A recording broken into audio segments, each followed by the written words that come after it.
আপনি দেখছেন news now, আমরা জানি কোনটা খবর।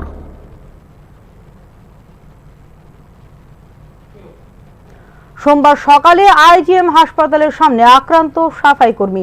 দীর্ঘ 20 বছর ধরে আইজিএম হাসপাতালের সাফাই কাজ করছেন সুলভ কোম্পানির কর্মীরা, কিন্তু ইতিমধ্যে হঠাৎ নতুন টেন্ডারে এই দায়িত্বভার আসে এটিএসএফ নামক কোম্পানির উপর। এরই প্রতিবাদে সোমবার সকালে সুলভ কর্মীরা হাসপাতালের সামনে বিক্ষোভ প্রদর্শন করে এবং এটিএসএফ এর কর্মীদের হাসপাতালে ঢুকতে দেয়নি তারা। এই নিয়ে শুরু হয় দুপক্ষের মধ্যে সংঘর্ষ।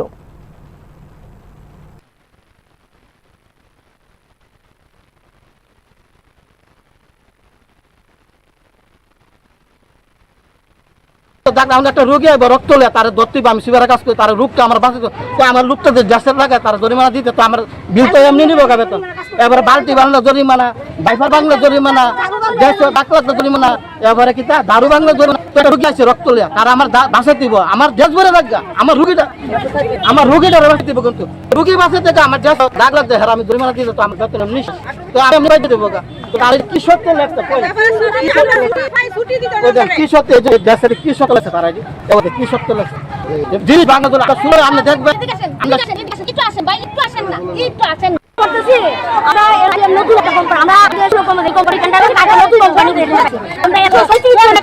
আমরা কাজ করি, এরা 137 জন হইতো না, 100 জন আমরা করছে, আমরা কি কাজ করলাম, আমরা কাগজ জমা দেওয়া হলি না, কাগজ জমাইছি, হেরা আমরা করতেছে, এরা আগাম টাকা দিতাম, আমরা কিসের টাকা হেরা কি দাও দিয়ে খারাপ হলে আই কারণ আমরা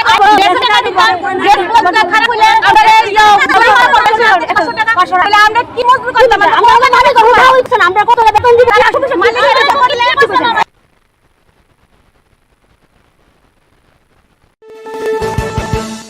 আপনি দেখছেন নিউজ নাও, আমরা জানি কোনটা খবর।